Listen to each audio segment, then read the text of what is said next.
Hi, everyone. Thank you for joining us today to our presentation, Co-Creating Digital Media with Indigenous Communities During COVID-19, Reflections from Instructors, Graduate Students, and Community Members from Alberta and the Northwest Territories, Canada. I'm Amanda Almond. I'm Métis. I'm from Alberta, Canada, and I am a recent graduate of the MA in Community Engagement Program at the University of Alberta. Hello, magana about digital technologies and relationships that we develop with Indigenous communities through technologies as a conduit, or more importantly, the relationships that we develop prior to bringing digital technologies into that environment. And so I'm a Dene Nehio Métis from Southern Denende in Northwest Territories, and from Tabacha, Fort Smith, but calling from Mokinstis, and also a graduate of the Master of Arts in Communication and Technology program. Diana Steinhauer,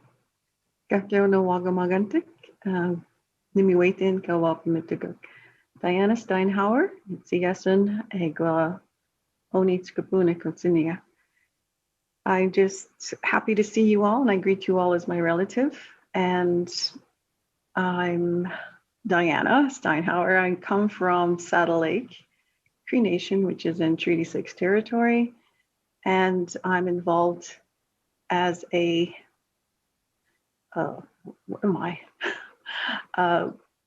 co-respondent in one of the, or a few of the digital representations that both Kyle and Amanda have described as part of the program. It's good to be here. Hi, my name's Koyczan. I'm a Tlicho Dene interdisciplinary artist, coming from Yellowknife, Northwest Territories, now based in Winnipeg, Manitoba, where I've been navigating my way through a Master of Fine Arts program at the University of Manitoba. 2 weeks until I'm done. So I'm quite excited, and pleasure to be here and talking with you all. Masi. Lana Whiskeyjack Mina.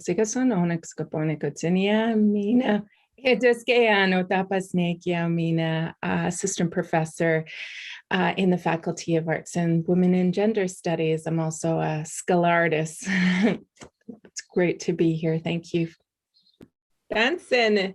Nisimis Gayas. Yeah. Yeah, miss. Me waiting. Oh, Oksana, yeah. Me want pasta, no. Yeah, good morning to everybody. That's it. Being in these new positions and like has opened different doors, and through those doors you have different opportunities to speak and meet these decision makers, like people like that work in the Ministry of Alberta in education or whatever it might be, right?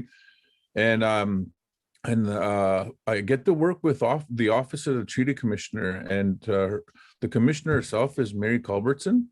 And you know, even just a connection like that has opened, like with Kyle and Lana's connections, those doors over there in Alberta, you know. So it's sort of like you get to develop these new relationships.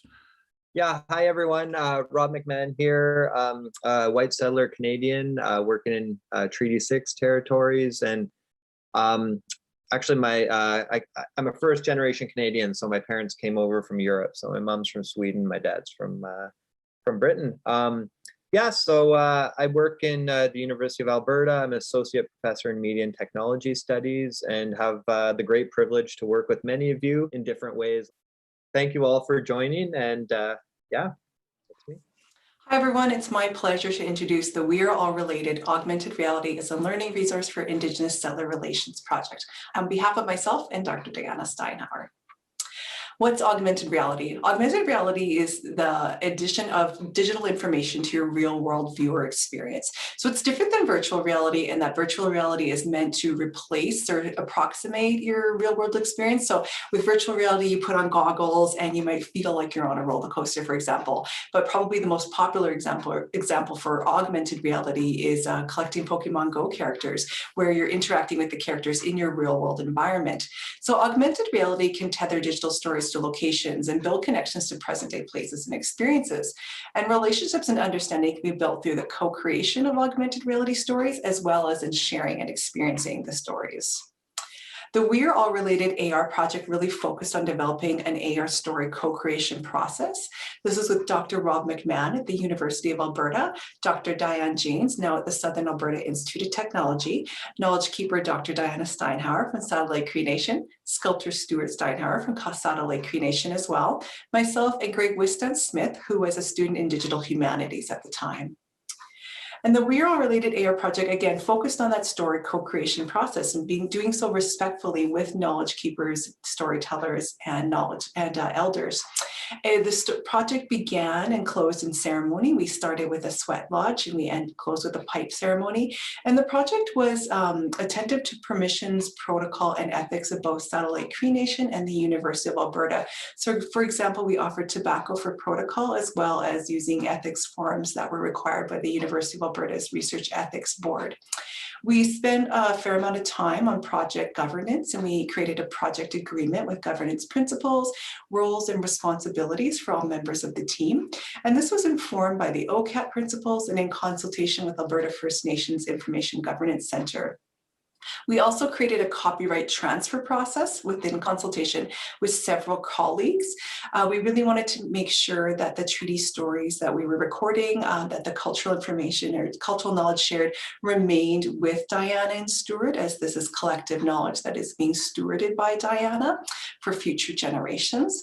And we wanted to make sure that we were sharing the stories, but we weren't extracting the stories. So we had a transfer process to ensure that the knowledge being shared remained with Diana and Stuart, and the University of Alberta was more interested in the process of co-creating the stories. To share the story co-creation process, we created open educational resources. So these are two guidebooks, one for students and one for teachers. And these guidebooks walk students and teachers through discussions such as settler colonialism, cultural appropriation, knowledge stewardship, and project governance. It's at a very introductory level for all the topics, and then resources are shared for you to learn more. And by navigating these discussions, students are applying them and creating their own AR stories as well. So we have the topics for discussion. We also have pedagogy prompts where we're prompting critical reflection on students' experience creating the stories. We're creating the resources that I mentioned. And we also created an AR story prototype, and that's woven into the guidebooks as well. You know, here's how we approached this consideration when we were creating our stories. And here is a list of all the key considerations that we considered in the AR story process. This is from the guidebook. And you can see everything is grounded in relationship building and consent, everything from creating your project team to creating the AR story to stewarding and sharing the story afterwards.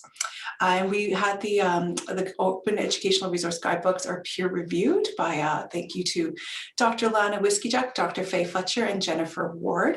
The graphic design was by Hannah Pierce, and they are available on our website at sweetgrassar.ca.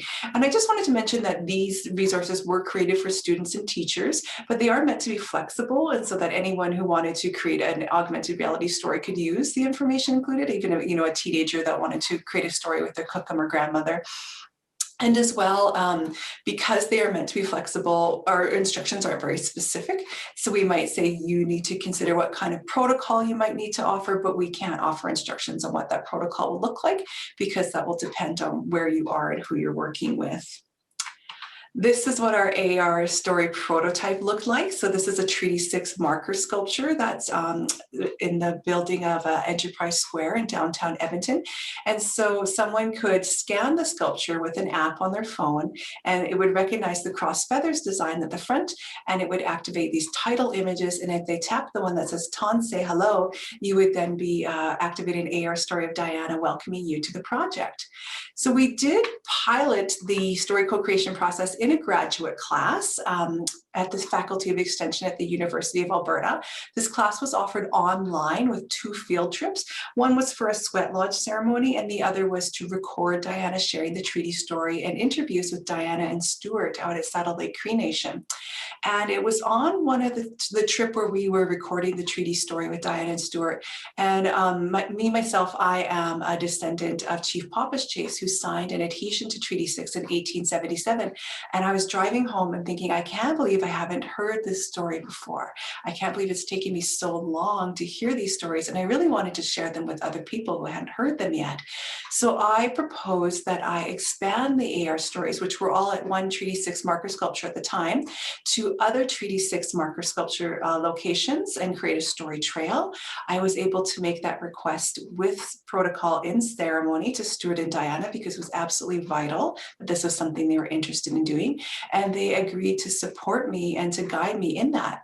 And just a note on the photo here, again, coming back to that consent, this is a photo from one of the graduate students, or sorry, it's a photo I took of the AR stories created by one of the graduate students. And I'm still in contact with them. So I was able to reach out to them and say, is it okay if I use this photo of your AR stories in this presentation? So again, that consent being an important part of the work that we do. So for my thesis project, an AR story was co-created to restore Treaty 6 territory, to challenge colonial narratives that privilege settler perspectives and prompt reflection on Indigenous settler relationships. So engaging in an inviting yet unsettling way, and that, AR could be kind of fun and cool, and people want to engage, but also unsettling in that we may be challenging understandings of settler colonialism and how Canada was settled. And sharing an unfamiliar story at a location can, facilitate new perspectives and build understanding that the treaties really were about sharing the land. So if you're on Treaty 6 territory, you're near one of the Treaty 6 marker sculptures, you can then activate this AR content and hear what it means to be on Treaty 6 territory, more about that. And these are really meant to be kind of a starting point for further engagement. So one of the stories, Diana says this project is for people who are curious and want to learn more. And we invite you to learn more. And she explains how to offer protocol tobacco to elders in our area. And that is a way to demonstrate of how to engage more in the future respectfully. So the AR stories themselves are pending review. Once approved, they'll be available to the public. And really, again, it wasn't until I heard these stories that I realized that they were absent in my life, and I wanted to share them with others. And to share the stories, I've created a Google map that has the story locations, or the Treaty 6 marker sculpture locations on it. So if you were to tap one of the little bear icons there, it shows you a photo of the sculpture, the address. And if you are near that sculpture, you can tap a URL, which will activate the AR story. This will be hosted on our website, sweetgrassar.ca, as well as links will be added to the Reimagine You Alberta map, which shares hidden histories and sites of Indigenous significance on University of Alberta campuses. So thank you so much. I hope you enjoyed the discussion following our introductions to our projects. And thank you so much for everybody who joined us today. Hi, everyone. My name is Rob McMahon from the University of Alberta, and I'm here to introduce the DigitalNWT program, which is a project focused on the Northwest Territories in Canada that involves a steering committee of the Tlicho Government, Sawtooth Renewable Resources Board, Koyczan Tribal Council, and Inuvialuit Regional Corporation, as well as other partners. The project uses a train-the-trainer approach in order to equip community-based adult educators at Aurora College to offer digital literacy training within the NWT communities. You can see a map of the Northwest Territories on the right there. The project began with a train-the-trainer session in August 2019. This was pre-COVID, where we learned directly from the adult educators about what they thought about digital literacy, and then how we may develop or co-develop curriculum in collaboration with them, that then they would go and teach in their community learning centers across the territories. Part of our work has involved raising attention of the NWT digital divide, including through an internet performance test that people from their home internet connection can test. A second area of focus is in profiling some of the amazing work being done by digital innovators located in the Northwest Territories. So you can visit our website at www.DigitalNWT.ca to learn more and watch some videos that they've produced. And finally, our focus on NWT-based digital literacy curriculum. So I'll let one of our community adult educators from Delaunay, Verna Firth, introduce this work. And before you watch her video, I just wanted to acknowledge our funders, which include the Government of Canada through the Digital Literacy Exchange Program, as well as some support from the Canadian Internet Registration Authority and the Government of the Northwest Territories. Thank you so much, and welcome to our session.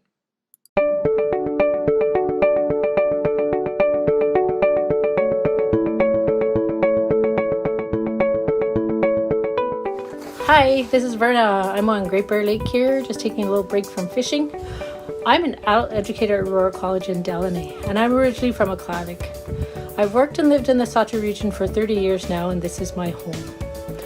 I enjoy being part of the daily life of the people, and these relationships that we've bridged are very important to the work that we do in the communities. As Dene, we value relationships and connections with all things. And this relationship and connection has always been shaped by the times. In this rapidly changing world, the way we relate and connect to each other has also evolved and changed in ways that our grandparents would be amazed at. Although our people have always adapted to change, some of us have done so faster than others due to various circumstances. We here at Aurora College would like to help to manage today's changes in this regard. We've initiated a new course that deals specifically with technology. It is called Digital Literacy. We are one of the many NWT-based partners on a 3-year territory-wide project called DigitalNWT. It was set up to help you learn more about computers, mobile phones, and the internet. The aim with this project is to strengthen the foundation of community-based digital literacy in the Northwest Territories. What is digital literacy? Well, it's the ability to use information and communications technology in ways that improve our day-to-day lives. Today, we can use these tools for all kinds of things. We check our phones to catch up on the news, as well as find safety information or practice our language using mobile apps. We can connect to the internet to access healthcare, work remotely, and stay in touch with our family and our friends. We can even take online courses or create and share art, music, photos, and videos using our computers and our devices. However, challenges also go along with the many benefits of digital technologies. Connecting to the internet can bring negative impacts, including false information, problematic or inappropriate content, and online scams. Therefore, it also provides us with skills to navigate the digital world in a safe and secure way. Essentially, it means that we have more control over our digital lives. DigitalNWT takes a specifically northern approach to developing learning resources about these issues.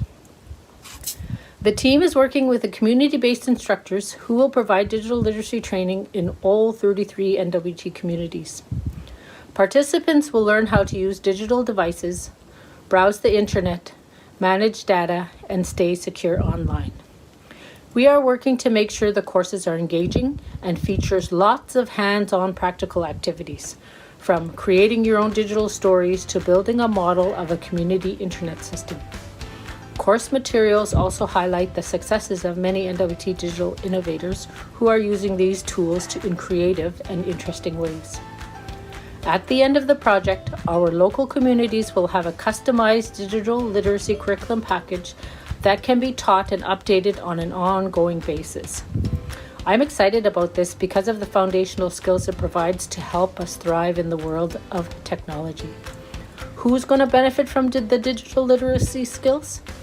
Everyone will, from the little kid who sings along to Baby Shark on the iPad, to the teenager who uploads and tags her language practice words with "Speak Koyczan to me," or the grandparent playing a virtual game of solitaire.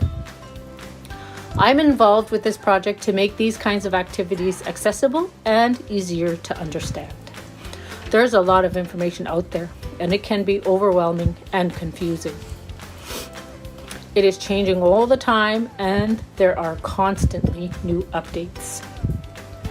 At the same time, there's also so much to watch, hear, read, and share. All this information can be difficult to navigate.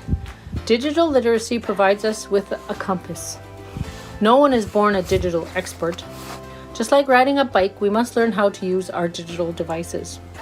Our devices do not tell us about the dangers that they can pose. This training will give you the knowledge base to be a proactive technology user. It will provide you with information and ideas and connect you with other learners. Because we live in a unique place up here in the north, the learning calls for unique ways of accessing and using the information. For example, we are exploring ways to make all the courses available offline to save you some money on your data caps. We will be available to answer questions and try to help you find the best information out there to suit your needs and your preferences. One more thing before I go. I just wanted to say that I admire your willingness to learn new skills. By taking responsibility for learning and exploring your world through a digital lens, you will be prepared for a better tomorrow. Masicho.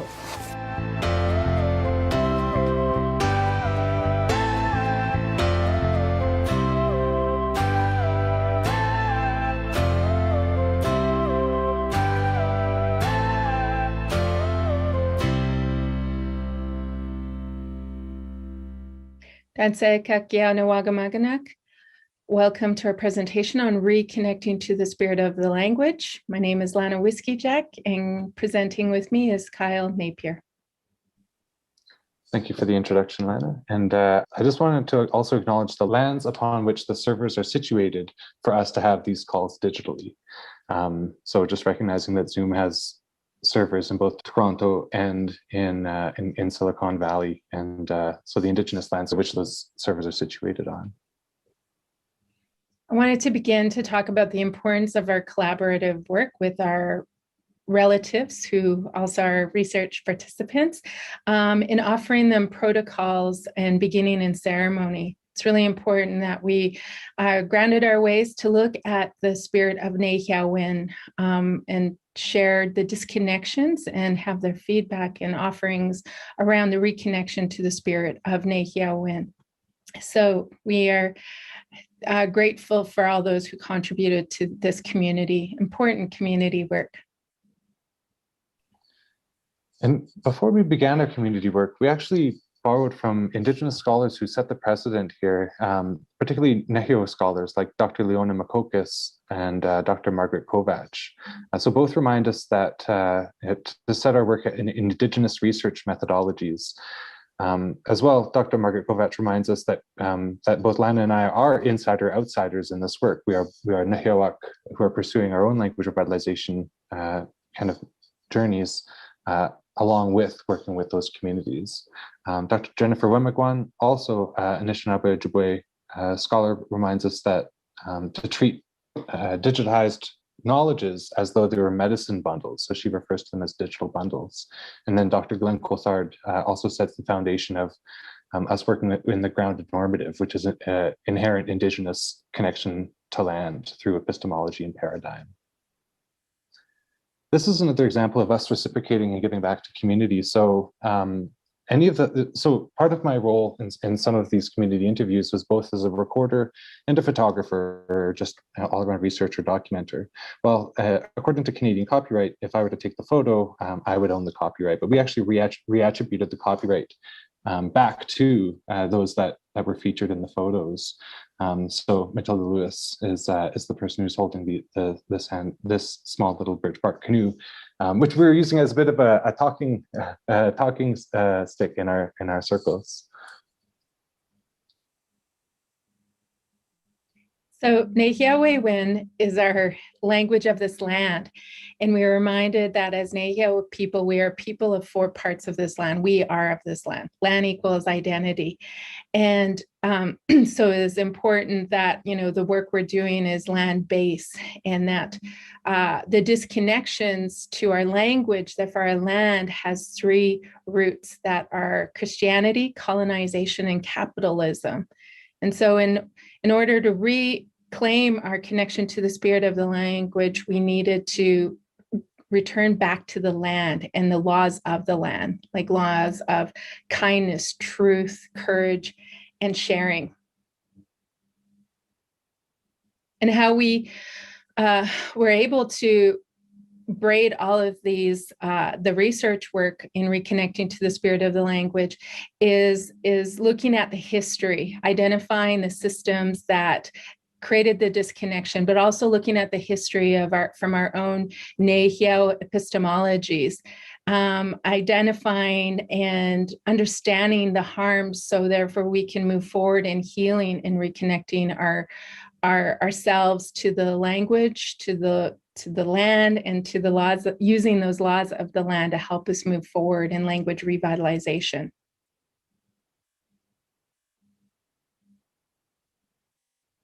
And one of our wonderful contributors to our knowledge bundles is that from Mary Cardinal Collins from Saddle Lake Cree Nation, who said, you have to use ceremony. And to me, that is spirit. And so in our journey and working with communities to identify and have a deeper, more thorough, more complex understanding of what is the spirit of the language, we've also come to learn, you know, what have been the historical disconnects, and what have been, as voiced from those in the community, what are the ways to reconnect to the spirit of the language. And so if you're interested in any of the specific aspects of what was shared with us, as opposed to the very brief synopsis that you're getting here, you can join us on our webpage at spiritoflanguage.com. And you can also learn about our upcoming conference, our Spirit of the Language themed conference, where we're inviting knowledge keepers and language speakers from the Treaty 6 area to address what to them is the spirit of language, and what are the historical disconnects, and how are they reconnecting to the spirit of language through their work and through the way that they walk. And these are the references. Thank you so much for hearing about our presentation, and I hope you enjoy the rest of the panel. Hi, Mr. Here, and Nuagamaganak. I thank you all my relations, and I hope you enjoy the rest of the panel discussion. So we have a group conversation that we'd like to gather together today and discuss, and Rob and Lana will be chairing that conversation for us. Thank you. Thank you. So I'd like to begin with asking about, what role does digital media play in your life? So yeah, digital media has been around. It's been in my life like since I was a kid. You know, played a lot of video games. It kind of like had a hand in raising me, and with, you know, growing up with movies and, you know, sci-fi influences and that sort of thing. It's just kind of always been around. And then leading into my arts practice, it always kind of like ran alongside that for the longest time until everything started to come together, both like arts, fine arts, music, and, you know, digital media. So it's always been this like force within not only my artwork, but my life as well. And I found it very beneficial for a lot of things, like one, to be able to communicate my ideas, but with moving away from Yellowknife at such a young age, I moved away when I was like 7. Digital media has really helped me to keep in touch with my culture. And one thing that has been present in my life is that I've had to learn the majority of my culture from a distance. That's what my MFA work is about right now that I'm exhibiting, is this process of learning your culture from a distance, which is not easy by any means, and it's definitely not preferred. But for a secondary option, it is viable. And there is a lot of information there that can help people stay connected to their roots and their culture and their people, albeit, from a great distance. So I'm really, really grateful that it's been in my life and it's played the role that it does. Maybe I'll take a stab at the question here of, and kind of following that lead of digital media, not necessarily as a relationship to other, but also inward, like a relationship to self. So like Casey, in my own upbringing, I spent more than half of my childhood away from my ancestral homelands, whether it was Philadelphia or Calgary. And so in either of those places, I mean, there's a huge disparity regarding access to digital content and even digital content creation. My mom was a coder and a game designer in the early 90s. And so I was surrounded by digital media since then. And so it's through that that I was able to kind of reconnect back home, like with what Casey's saying. And so, growing up in American communities and more privileged communities, municipalities, I realized that quite quickly the digital divide. And so, in the early 90s, before Fort Smith and Northwest Territories had access to internet, I was writing books and posting to forums and even having some of my books made into video games at the age of like 13. So it was bonkers to have that kind of reaffirmation through digital media in that way. So it's like through all of these years, there's this distance in access. It's the digital divide, not only through internet access, but content creation. So what we're seeing in these last few years, these last few decades, particularly when you have more of a holocratic, ubiquitous access to digital content creation by Indigenous people from Indigenous communities, that means there's more representation. It means that there's more people like Casey and I being able to connect back with our communities, with the with the people who share our heartbeat in a way that we hadn't been able to before. Obviously there's a lot of hesitations, limitations, and cautions that come with that, but very strongly, I agree with Casey's notion that it's a reconnection to the self as much as it is community. It's not just digital media, but it's communications. I have a similar experience. I'll talk a little bit about digital media in my work. I work at the University of Alberta as a project coordinator, and all of the projects I work on are with Indigenous nations and communities and involve digital media in some way, whether that's digital literacy or digital storytelling. And for me, I grew up very disconnected. So I'm in this kind of strange place of reconnecting both at the university and through the creation of digital media. But like the others have said, it's really exciting to see that opportunity for self-determination and self-representation that can happen when Indigenous people are creating or co-creating their own digital media. Especially with the very first question of yours as well, like doing digital storyteller. Like if you want to tug at my heartstrings, if you want to tug at my emotions, show me some pictures or some videos of elders that are not here anymore, that aren't with us anymore.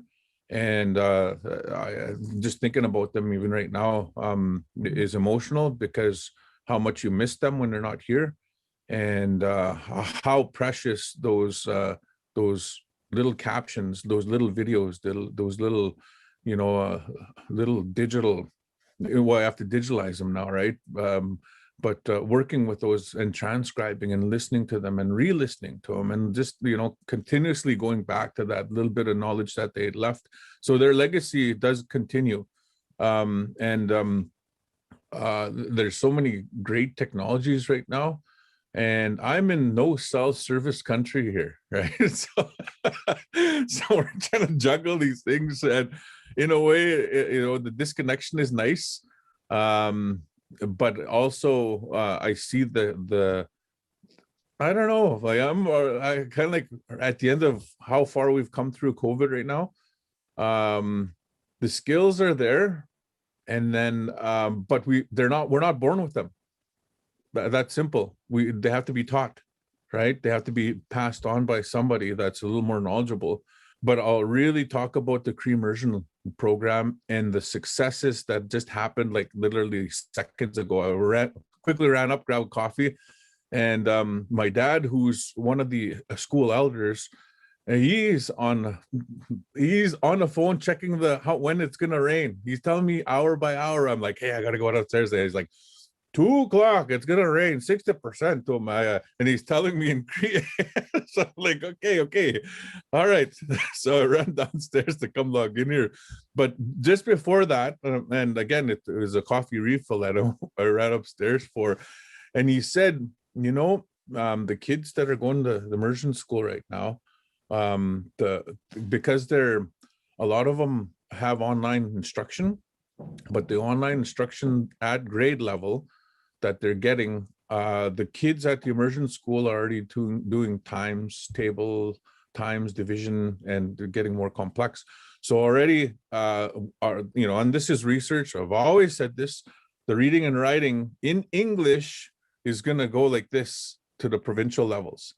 And this is a no-brainer. You ask any parents that send their kids to any immersion program, they know this because they went through it.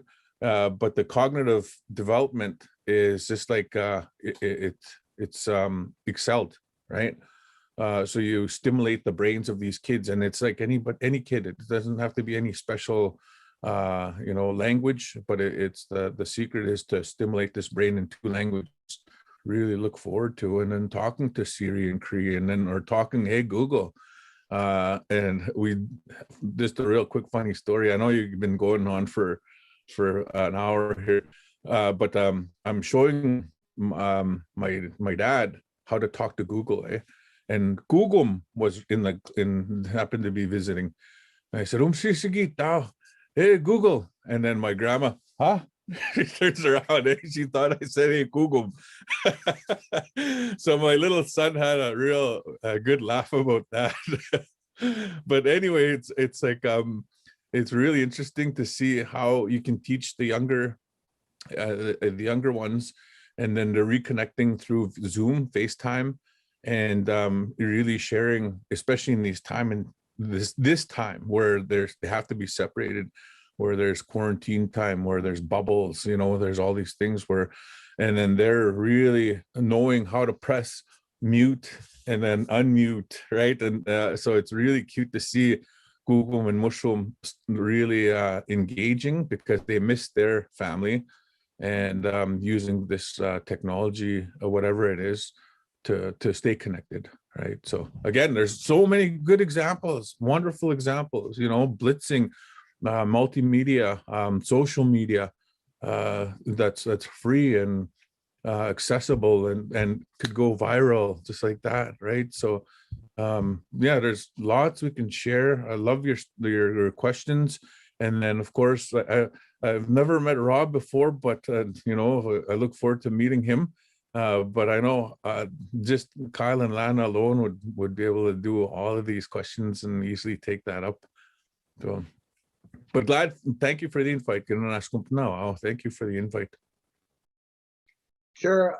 So one thing I would say as an instructor working at the U of A, and this is kind of a segue into our next question. So the role of digital media for myself is kind of not so much, I'm not a creator, I'm not a creative person.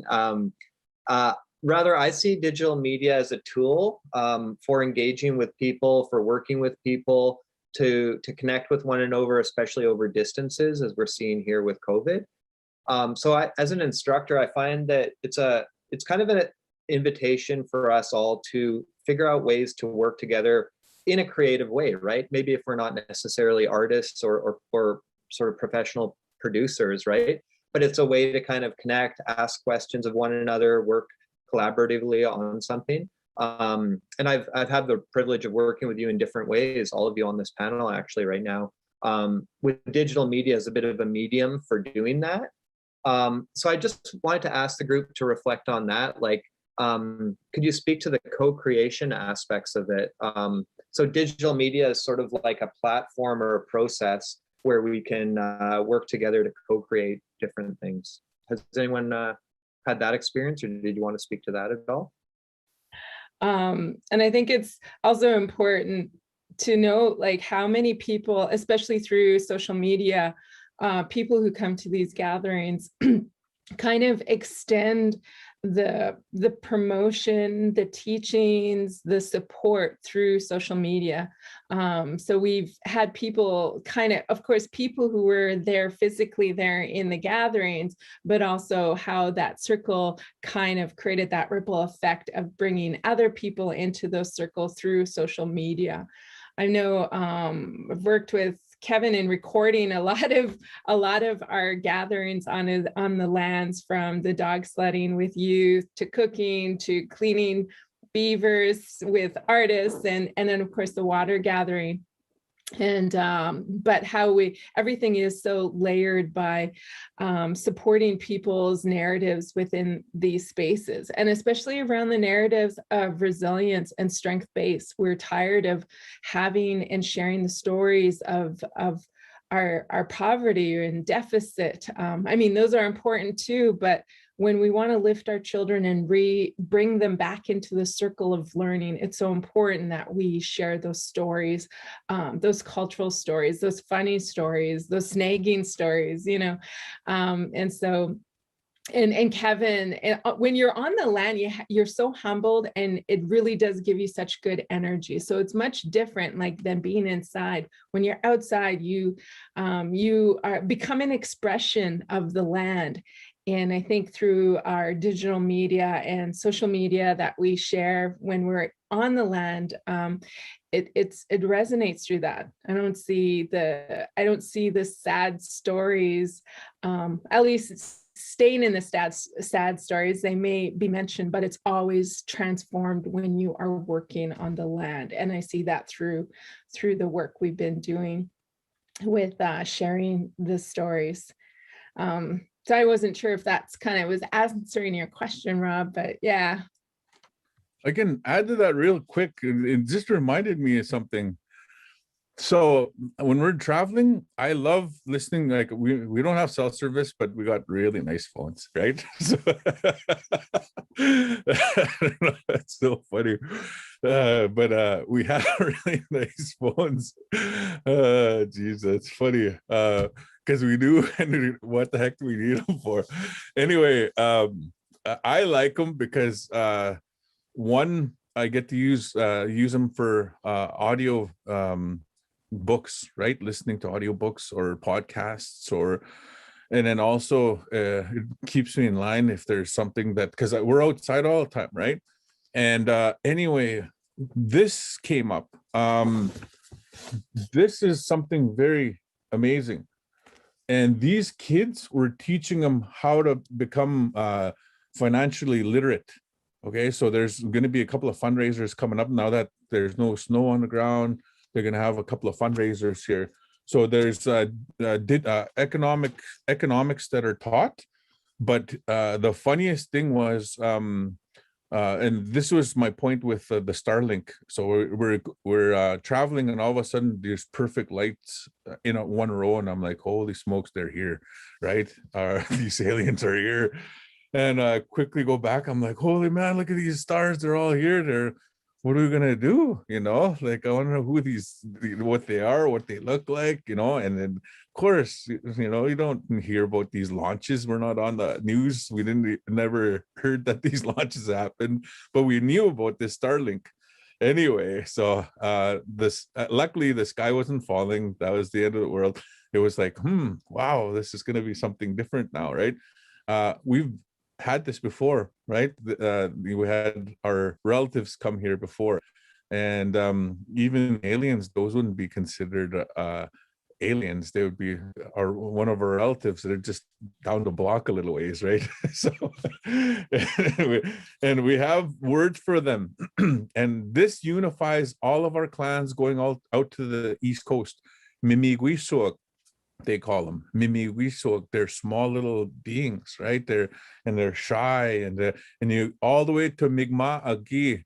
You talk about them and they'll tell you, wow, you have them, and you call them that, right? So again, that's very neat. And of course, all the way down south as well, we have songs for them. We sing to them all the time. It's amazing. Anyway, we're traveling, And my boy, and he was actively listening. I didn't know that. I thought he would have tuned out. So we started talking about digital currency, right? And I'm like, okay, digital currency. So he wants a PayPal account. He wants his own account, and he wants to start saving, and he wants to start buying Bitcoin, right? And I start telling him about Ethereum and all of these other different currencies, but Shake Pay, you know, an app called Shake Pay, and he's asking questions and like just drilling me. I'm like, oh man, geez, I shouldn't have made him listen to this book. So all of a sudden, Jody is driving with us, and she's like, what's this Bitcoin, you know? All of a sudden he kicks in. Now he's educating her, right? Educating her about this currency, this electronic currency. So again, right, it's something totally that's a reality. And we're kind of doing it like, who carries around coin right now? We got little cards, and then I've never seen too much of that, the actual dollar and coins. Even coins are out. So this digital currency is already been in, you know, in the works, and maybe institutionalizing us or training us on how to use it and trust those banks have those bills right somewhere. But you know, it's there, and I think it's going to be more so where like you have phones where you can pay with now. You just tap, you know, your phone you can tap with. They're talking about other countries having you know, your passport and all your ID on your phone. Pay, you know, Apple Pay, I use it, right? My kids see me using it. I trust it. But so again, it's going to be a totally different world for them, and we move along with it. And the beautiful thing, and this is I think what can happen in Saskatchewan, there used to be a Saskatchewan language retention committee. And let's say, like, okay, here's a smartwatch. What are you going to call that in Cree, right? Here's a smartphone. What are you going to call that in Cree? So the language is structured in morphemes.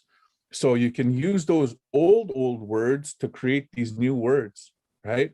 You have smart TVs, you have laptops. Those are words that you can use those old morphemes, jigsaw them up, and then make these, and they don't have to be that long. They still make sense, right? And they're bite-sized words. But again, we need that retention committee again to sort of give that authority to saying, well, this is what we're going to call it, right? This is what we're going to call carbon tax.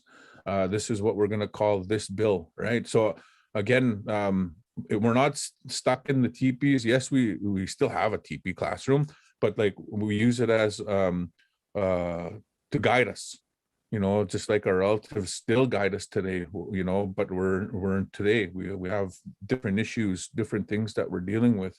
We're trying to lower our carbon, right, footprint. And like, what do you call a carbon footprint? So all of these different new vocabulary, it can be done, but we just need to sort of get that community together and say, okay, this is what you know, and I love that. I love, because it connects me with my elders and saying, hey, okay, what do you think what this says when I'm telling you this? And I'll say it, and they're like, okay, and then they'll repeat back to me. Maybe they'll come up with a better one, and usually do, of course, but that's us going to our elders, and then in the future, that's the young ones that'll be coming to us, right? I haven't met Casey before this morning, and now all the things you're talking about are so cool, and I just want to hear more. So such cool stuff. For me, with the projects I work on, co-creation is essential. Today, I'm talking about the We're All Related augmented reality project that I worked on with Diana and with Rob and Kyle as well. And it was crucial. The project wouldn't have happened without that co-creation. Diana shared stories of Treaty that we put at Treaty 6 marker sculptures in her role as knowledge keeper, so that people can visit the Treaty 6 marker sculptures that were carved by Steinhauer from Saddle Lake Cree Nation information and learn more about treaty. And without doing that together, this project absolutely could not have happened. So the co-creation was very essential. If like in both, I mean, I enjoy working with Diana and Stuart, and I was so glad we could get these stories out for more people to hear them, but also to prevent that extraction and appropriation piece, that the co-creation can be really essential when you're working with people that hold knowledge that you're wanting to share with others. Yeah, co-creation in regards to digital media has been, you know, kind of like the mainstay for me for quite some time, even like quite a few years before COVID, whether it be like, you know, doing graphic design or like video editing for people from a distance, actually like doing graphic design and web design for IRIM, based out of Calgary, or previously doing that for them. So it was all like over like Zoom meetings and phone calls and getting this project done at a distance. And then some of the personal projects, like I'm a creative lead, or the lead for a VR experience that is inspired by the legends and myths and stories of the Northwest Territories, the Denendeh, and leading this team of 3 to 4 people. Our 3D programmers in Vancouver, Alex Dalt, Travis Mercredi is up in Yellowknife, and we'll probably be hiring a 3D animator pretty soon from wherever. So this is like all over a distance, and like handling the finances for that, making sure everyone gets paid accordingly and that sort of thing, and just making sure that everyone's on the same page.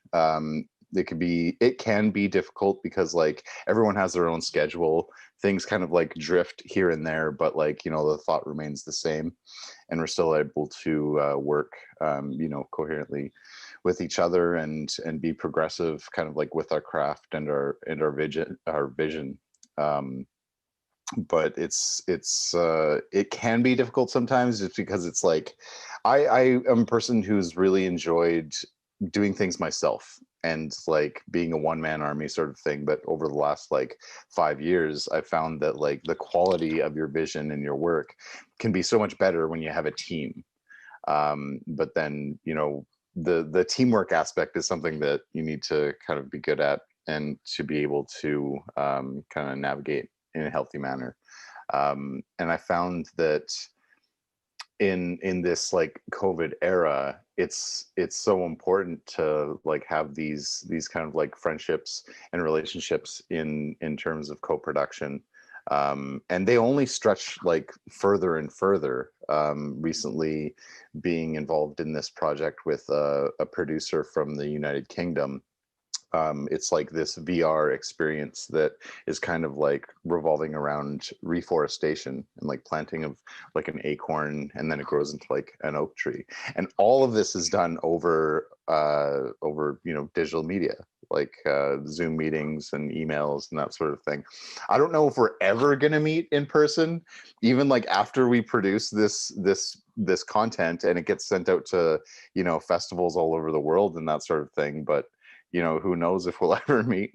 But I think those are just a few thoughts kind of like revolving around the co-creation process. Yeah, if I were to quickly add, none of the projects we're featuring in this talk, DigitalNWT or the We Are All Related Augmented Reality project, or the Reconnecting to the Spirit of the Language Community Research project, none of them would be possible without co-creation.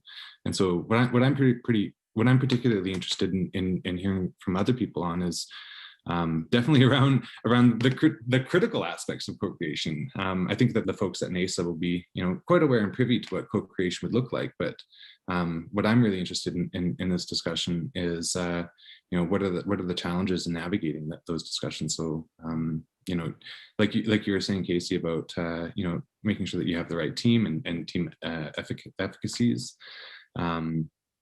Yeah, how do you make sure that people feel honored, right, when you're stewarding or custodying their story? That's been a big thing. And so for me, with co-creation, it's ensuring the integrity of other people's words. And I've been saying that sentence for like 10 years. Like, anyone can use that phrase and kind of get away with a lot, which is why it's very dangerous. And so that co-creation is again, to borrow Rob's technique, to segue into the next question, that co-creation is necessarily defined by relation. Could I pick up a bit of that? But I did want to say, I'm glad you brought up the critical aspects of co-creation, because I agree with you that it's one of those terms that can get appropriated and adapted and applied in all kinds of ways, and not always done in an ethical manner. And I really wanted to acknowledge and thanks, Diana and Stuart for guiding me through that co-creation process, and probably the first time I did it in a level of depth where I really did learn a lot about that particular case of co-creation within the Saddle Lake Cree context and within the protocols that are required to do that work. And I think it's a very powerful process for myself as an instructor to participate in a co-creation project and then also invite students to do so. But I would say that what I learned is, we had a course where we brought students in, did a visit to Saddle Lake, but even prior to that, we had worked with Stuart and Diana and Amanda and others, I would say like at least a few semesters beforehand, learning a lot about the technology aspects of it, the protocol aspects of it, how it works out with respect to project agreements at the university level. And then we invited the students into that course and into that process. And what they did was visited Saddle Lake, did some interviews, learned from Diana and Stuart about the treaty stories, and then did kind of a shared process of editing and created these short AR stories that then we applied to a sculpture, a treaty bearer marker sculpture. And then the course ends. And then I heard from students in the course discussions and even in the post-course evaluations that it felt challenging, right? Like they entered into turn into what Kyle said about the relationships, like kind of enter into it. And then afterwards they were sort of like, well, how can we continue this? It feels like it had kind of a hard stop. They were really highlighting that aspect of it from their ethical perspective. So I think that's a real challenge for instructors, is like, how do you make that kind of process inviting for people, but then also how do you plan for kind of the post-class continuation of that relationship? So it's just something I wanted to mention. Not as profoundly as you might have experienced the end of your course, because we continued with Amanda's project, which was her thesis. And so we continued on until she defended her thesis, which was just this winter term. So yeah, now that we are talking about co-creation in conference venues, in retrospect, the whole relationship really begins where it ought to begin, and that's grounded in ceremony, as you mentioned. The ceremony, because what we're doing is continuing the carryover from one generation to the next generation, albeit in a different, using a tool that we haven't necessarily used in the past, which is digital media. And the digital media opportunity provided is great, because as both you, Kyle, and Casey has noted, if you're not in community, grounded in community, then where are you going to get your knowledge from? And digital media gives that opportunity to extend the knowledge base into places that it may not have had an opportunity to go into before. And that's perhaps one of the benefits that I saw with co-creation, in particular with the AR We Are All Related project. So I want to reiterate that the relationship is really important to ground in ceremony, so that it's done with everybody mindful that when we're talking about our knowledge, and so from my lens, it's Nehio knowledge, that we are honoring our ancestors who passed that knowledge forward in a way that's respectful as we can. So it was very important to go into the ceremony. We did a sweat lodge and followed by a feast, and everybody participated, and that grounded us in a spiritual lens and gave us the I want to say consent, but it's not really consent. It's affirmation from our ancestors who are in the spirit world that this is something that is going to enhance the knowledge to continue and to reach the young people that it needs to continue with. So thank you for making that note. I'm just going to touch on that quickly and say that the sweat lodge we had at Saddle Lake at the start of the We Are All Related Air project was my very first sweat.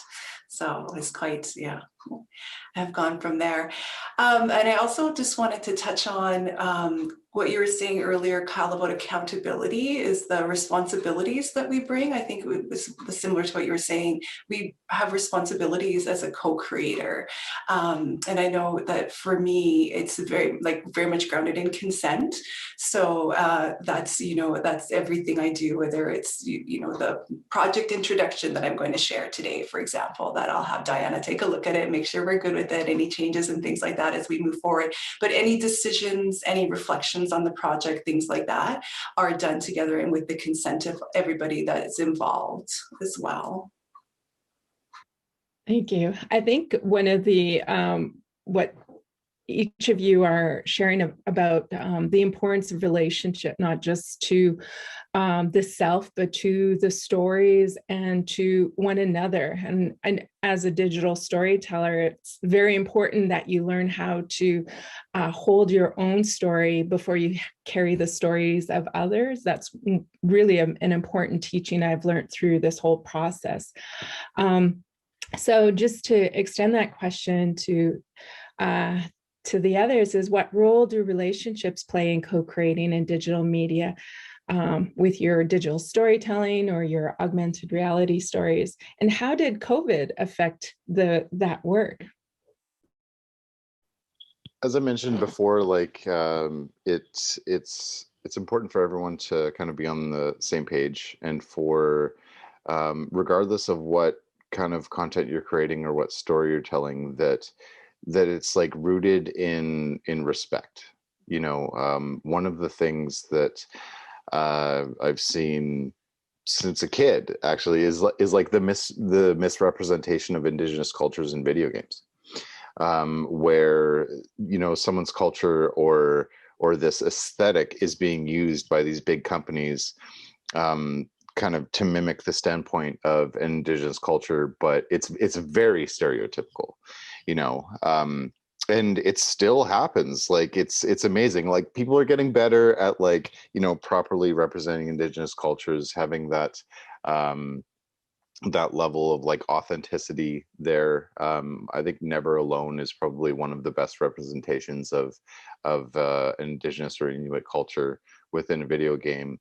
But then you have many others. Like one that was kind of on the cusp for me was this video game called Infamous Second Son, which is the second sort of version of this Infamous series, where it was it was based in Seattle. And when I started playing it, I was like, wow, they got this representation done pretty well. And then I talked to my friend Elizabeth, and she's like, no, it was all just stolen. Basically they did it well, but it was stolen really well. So just to make sure that everyone has that level of respect that's there, and the accountability aspect is so important as well, as Kyle mentioned. To kind of hint off that, what it made me think of is I was invited to take part in this collaborative project with an artist from Dallas, Texas, to do a sculpture within Dallas in this park, and to have this augmented reality, element kind of embedded into it. And it's a collaboration with Canadian Embassy, so they wanted to have a Canadian artist kind of involved. And one of the first things they thought of was like, oh, like we'll do a totem pole. And I was just like, that's not me. That's like, you know, Coast Salish kind of stuff. It's like, can you imagine a totem pole in Dallas, Texas? Like, what is it doing there? You know, so that's something that I've had to bring up to them, because it's like, that's my responsibility and accountability of me being involved in this project, right? It's like, I personally have, my culture has nothing to do with totem poles. So why would I like bring that forward just because I'm Indigenous? You know, that doesn't give me that like right to do that. So that like being self-critical, I think is really important, and like following your own accountability for projects and that sort of thing. And yeah, like making sure that, you know, you get along with the people that you're working with, and that it's like a healthy work environment, even if it's at a distance. And we're all working at a distance right now, like, you know, with the COVID era. And it's something that it's been kind of a transition, but like, you know, as digital media creators, we're kind of used to this, you know. It's just like, this is the way of the world right now, where it's like, it's all good, we got it. So just a couple thoughts.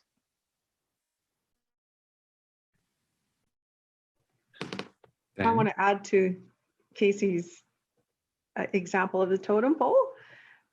Depending on the lens, right? If people identified through the lens of the people whose tradition is the totem pole, they would realize that to put up the totem pole or in Texas means claiming of land for the Haida Nation, or whichever nation of totem pole style you're using within Texas. Just similarly to, you know, a totem pole was put up on our territory by a town. And I know the Haida people who carved that totem pole and brought it there, and they said, well, we now have lineage on your lands. They're our lands. They're our lands now. So you're just going to know what lens you're referring to, and how sometimes it's not appropriate. And unless you speak to the people who have those traditions and those symbols, you don't know what you're doing. And you need to admit that, and you need to go to the source. With that, Diana, could you speak about some of the limitations or barriers around digital story or augmented reality? I think one of the biggest limitation is the frame that we currently operate under, and that is the frame of Canadian legal, the legal lens when it comes to intellectual property knowledge and copyright and patents and all these other types of intellectual property designs, which do not fit who we are at all, because our knowledge is not intellectual property. It doesn't fit within that definition. So that's one great big issue. And I cannot claim copyright on something that belongs to the collective of the nation that I represent or I'm part of, because it belongs to all of us. And there's absolutely no way that intellectual property can encase what our knowledge is based on. It's it has no foundation within our knowledge base. And so that's a limitation. It's a huge limitation. And the other piece is to call what we have as intellectual property is insulting. It's insulting to us. So that's the other piece of that. So we have to define for ourselves what it is that is our knowledge and our language, and how we define it and how we protect it has to be respected by Canadian law, because we are we are nations within our lands, and we allowed for settlement to occur on our lands. We shared those lands. And the government that's come here and implanted its government here needs to recognize that our laws are not, cannot be incorporated into their laws, like Canadian law, that they stand authentically and legitimately within the place where we are and who we are and how we have been created here. So until that happens, we have this gap.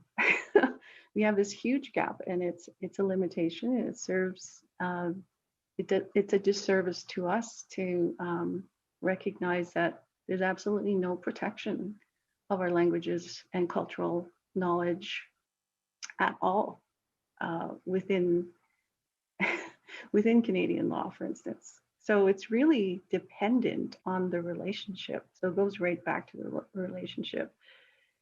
And if the relationship is built on respect and you educate the person that you're working with to understand all these limitations that I'm describing, then the relationship will be fruitful and it will generate what it is you want to generate in a good way, because everybody is mindful and respectful. So I can say that about the AR pieces that we were involved with, the co-creation. And you know, there's a few other ideas that I think of as limitations, but those are the biggest ones. The fact that we're open, like we're just completely open to commodification, to what's the word? I can't think of it.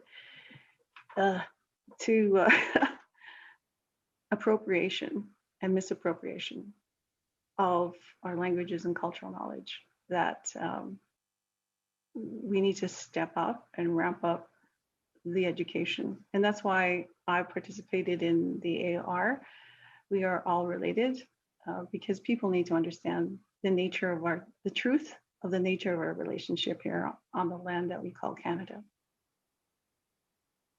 And this is something I remember from one of the teachings you gave to us in the class and this has made me think about, I just wanted to build on what you were saying about sort of intellectual property and some of those barriers, and really these different knowledge systems and approaches. And I remember you showed us, you know, there's those two paths, and then people are coming together, but at a certain point, it's not that connection point yet. You know, like, so each of the parties are kind of connecting, and there's all these barriers in place, like, you know, the colonial laws, the approaches to Indigenous property and so on. And that, I'm probably getting that teaching wrong, and I apologize, but what really sunk in for me is like where those boundaries are. And so myself as an instructor located in, you know, a very, you know, Western institution, you know, and I'm teaching a course on digital media and co-creation. So what can I do to frame that course in a way that is sort of respectful of what you've been teaching us, and then allows students that opportunity to enter into that relationship, maybe participate in co-creation, but doesn't go too far, right? And so I've really been conscious about, you know, that danger of intellectual property or putting knowledge in a basket, right? And taking it and that kind of thing. And so shifting that conception of co-creation in digital media to that process of working together and the means to explore and discuss these types of questions. And I just wanted to put that forward and see what you thought of, everybody thought about that, is the role of the instructor working at the university is not so much on the Indigenous knowledge side, but rather the process of how can we work together to engage and co-create. And then we turn over anything that the students may record or their finished product back to the community. And what they gain from that course is learning that process and being able to engage in those types of conversations. So yeah, I'm just curious what people think about that. This is a question coming from myself as an instructor. I just want to affirm that Rob has done everything in relation to being an instructor. I think that's what he was asking. And I just want to affirm him that the process he used to engage his students in community was and is a very good pathway for others to follow. I believe Rob did everything protocol-wise and respect-wise that you can do. And in the end, turning everything over back to community is really important, and recognizing that that's honoring the relationship. So I just want to say kudos, Rob, for being a trailblazer in this area. And now I must leave. Okay, we'll see you. I'll pick up on that a little bit too, as just going back to relationships and accountability is, we're not some faceless, unreachable depth that comes with, like, let's say, I don't know, Nestle or the government of Canada, or I don't know, any other of our non-funders, anyone else who isn't giving us money. but essentially, like, we have to go back to community, or after we produce something, and then you got to go back home, right? If you created something and it was against an elder's wishes or against community's wishes, it's not like we're some multi-billion-dollar corporation. You could just slap a few lawyers on an issue and not have to worry about it. Like, this is our family, right? These are people from your community. Everyone on this call here now like I have relation with, right? And so I'm accountable to you in that kind of way. I'm accountable to creating this video in a way that doesn't totally misconvolute or totally convolute what you're saying. And so Diana, what you're saying about just that intellectual property, and even the government of Canada defines Indigenous knowledge in two ways, which are either as traditional knowledge or traditional cultural expressions, and neither are terms that my community uses, right? We use ancestral knowledge in the Dene community where I'm from, because they say the word tradition puts things in the past, and so it's little things like that. But it was Gregory Younging, who was an Opaskwa, he's a member of Opaskwa Cree Nation, and he says that, quite like terra nullius, where colonial impositions and their view of how knowledge or land was held was that if you weren't a believer of Christ, then the land wasn't occupied, therefore the land was up for colonization by everyone.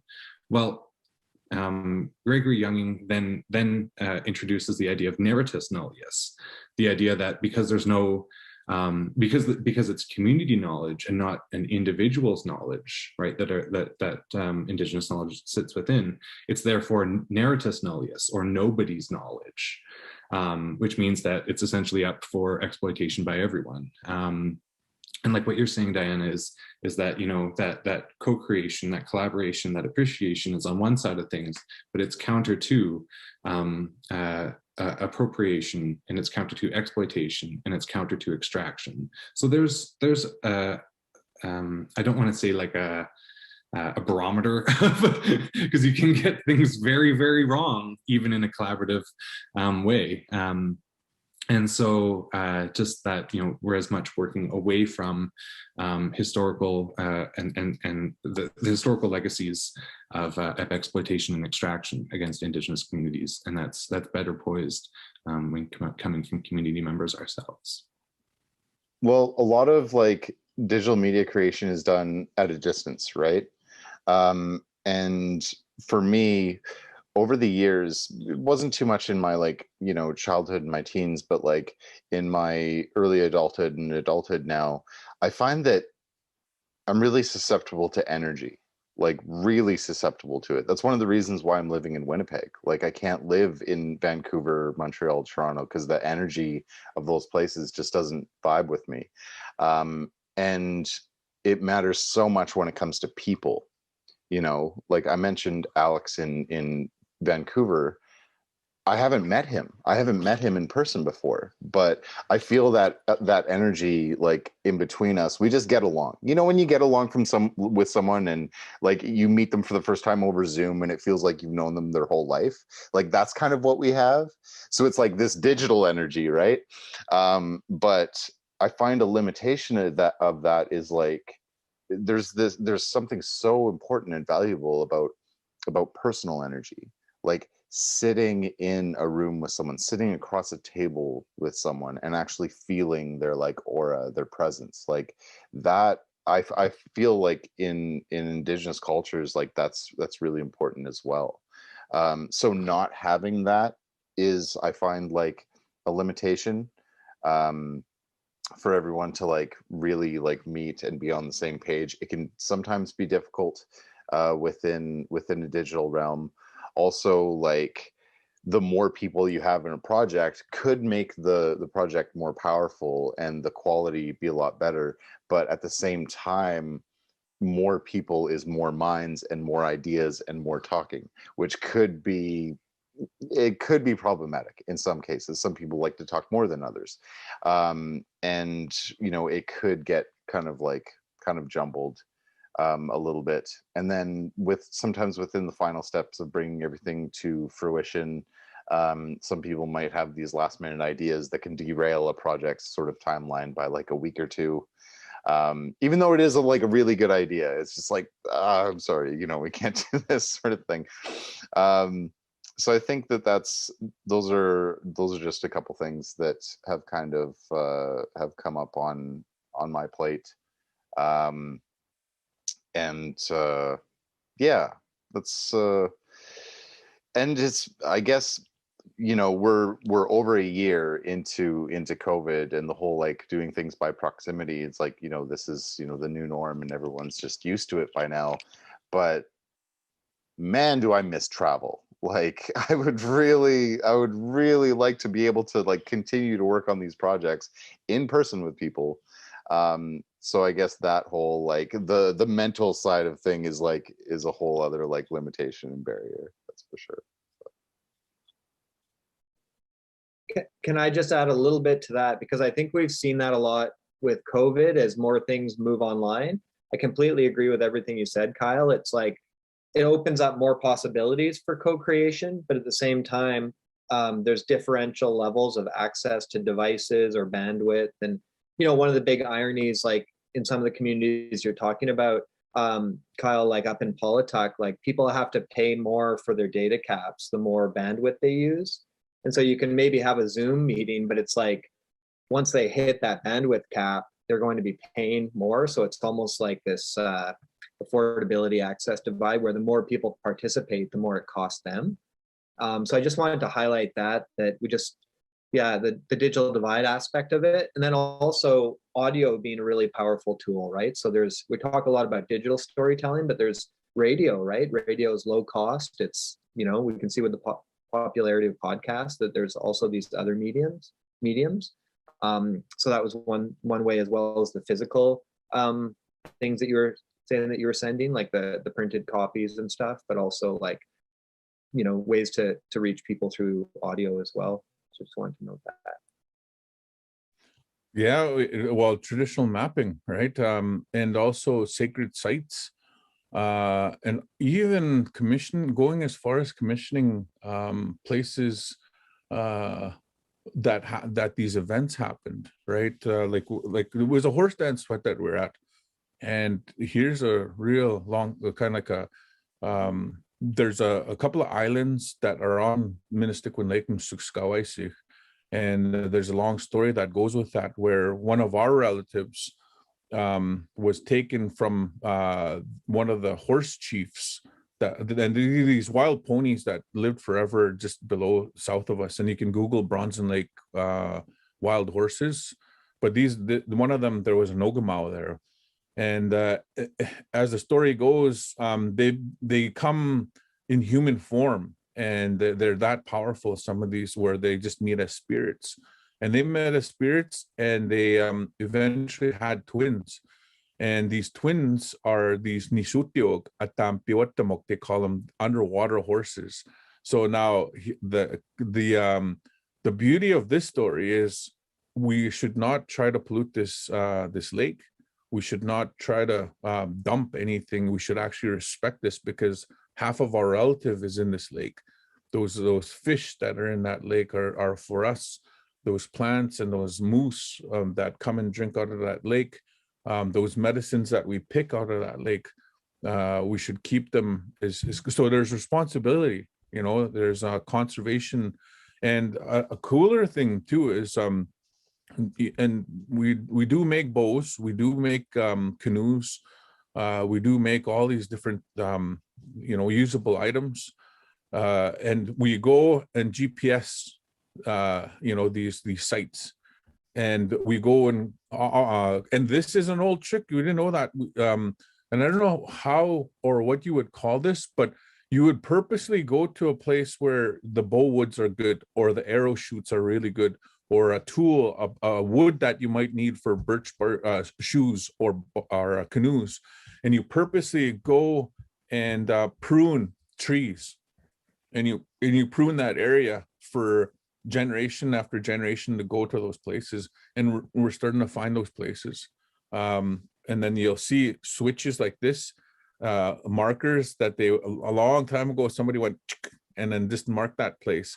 And then all of a sudden you see this tree and it's growing like that. So those are old markers that would go to Onion Lake, Kihiwin, and Frog Lake, maybe old snagging trails, who knows, but but those are the, you know, like, talk about an old way to mark those trails, but then also this new way of marking them. And I don't know how anybody feels about Starlink, but you know, there's a whole debate on that. But we have children here that are using like this phone to map out the night sky. You know, we don't have to stay up all night to look at the Big Dipper or the Northern Star, especially in the summertime, right? We'll be staying up till midnight.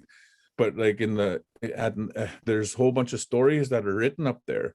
And I always use this like as a natural navigator, but also using the digital. Just as long as you have Wi-Fi, you can look at the night sky, and you can start teaching about the directions, the importance of facing east, the importance of facing south, west, and north, right? And so it's like sacred places as well, marking those. But yeah, we're definitely databasing all of that and using that as our curriculum. And then the Cree names of those areas, right? And where and when those fish spawn, to be careful and to always have conservation in the forefront. So there's like rules, you know, it's just not a free for all. We're born with inherent rights, but those skills and those responsibilities have to be taught, right? And you can use technology to pass that on for sure. I thank everybody for joining us and listening to us, and spending this little time to us, because it gives us motivation, it gives us clarity, and it also gives us a direction, you know, to keep on going and to keep on doing a lot of our projects that we have a lot of passion for. And hopefully we you know, shared a little bit of that. And thank you. Really nice to meet others that are like-minded, and you know, that just motivates me even, you know. So thank you for that. You know, I can even say now, right, in a good way.